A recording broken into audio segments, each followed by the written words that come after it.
ये आकाशवाणी जयपुर अजमेर है। अब आप रितिका गुप्ता से कोटपूतली बहरोड जिले की चिट्ठी सुनिए। इसके लेखक हैं आशीष गोयल। जिले के औद्योगिक क्षेत्रों में प्रदूषण की समस्याओं पर नई दिल्ली में केंद्रीय वन और पर्यावरण मंत्री भूपेंद्र यादव की अध्यक्षता में समीक्षा बैठक हुई।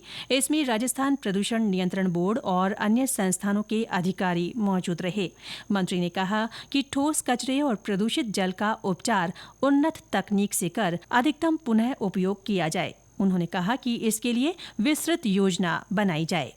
केंद्रीय मंत्री और अलवर सांसद भूपेंद्र यादव ने नीमराना के माजरी कला कस्बे में पिछले दिनों सामुदायिक स्वास्थ्य केंद्र के नए भवन का शिलान्यास किया। इस अवसर पर उन्होंने कहा कि चिकित्सा और शिक्षा में बेहतर सुविधाएं देना सरकार का प्रमुख लक्ष्य है। गांव और दूर दराज के लोगों को समय पर स्वास्थ्य सेवाएं मिले, इसके लिए सरकार लगातार प्रयास कर रही है। जिले की बजट घोषणाओं, पौधरोपण, अन्य योजनाओं और विभागीय गतिविधियों को लेकर पिछले दिनों समीक्षा बैठक आयोजित हुई। इसमें सांसद राव राजेंद्र सिंह, विधायक हंसराज पटेल, विधायक कुलदीप धनखड़ और अन्य अधिकारी मौजूद रहे।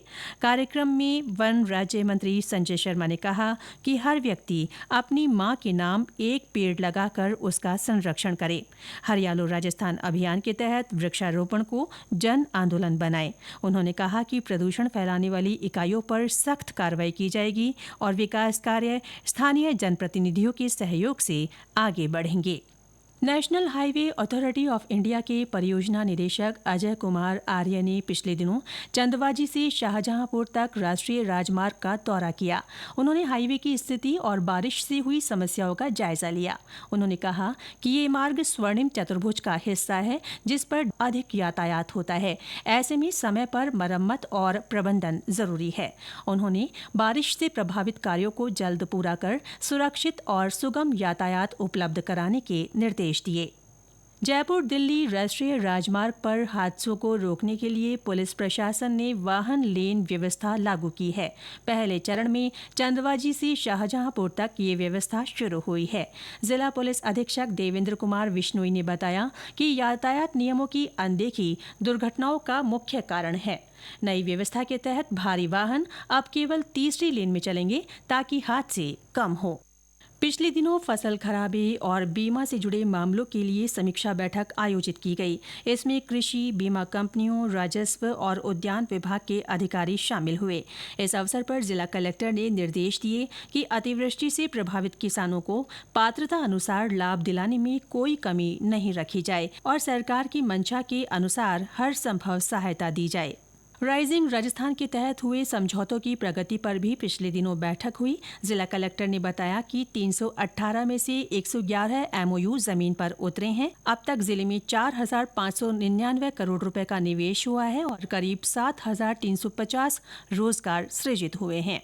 जिला कलेक्टर ने पिछले दिनों स्वास्थ्य समिति की बैठक भी ली। उन्होंने अधिकारियों को मौसमी बीमारियों को गंभीरता से लेने और एंटी लार्वा गतिविधियां आयोजित कराने के निर्देश दिए। पानी ठहराव वाले क्षेत्रों में दवा छिड़काव और फॉगिंग करवाने के भी उन्होंने निर्देश दिए। उन्होंने कहा कि जिला अस्पताल में पर्याप्त व्यवस्थाएं रहें और आमजन को भी जागरूक किया जाए।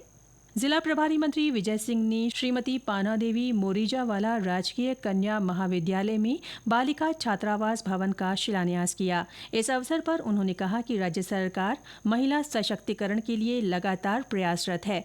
छात्रावास निर्माण से क्षेत्र की बालिकाओं को बेहतर शिक्षा मिलेगी। जिले में नार्को कोऑर्डिनेशन सेंटर की बैठक भी हुई। इसमें नशे की तस्करी रोकने और नशा मुक्त अभियान को और प्रभावी बनाने पर जोर दिया गया। स्कूलों और कॉलेजों में विद्यार्थियों को नशे के दुष्प्रभावों के बारे में जागरूक करने के निर्देश दिए गए। मिलावटी खाद्य पदार्थों के खिलाफ खाद्य सुरक्षा अधिकारी लगातार जांच कर रहे हैं। होटल, ढाबा, रेस्टोरेंट और दुकानों में मिलावटी और नकली सामान बेचने वालों पर कार्रवाई की जा रही है। इसके साथ ही कोटपूतली बहरोड जिले की चिट्ठी समाप्त हुई।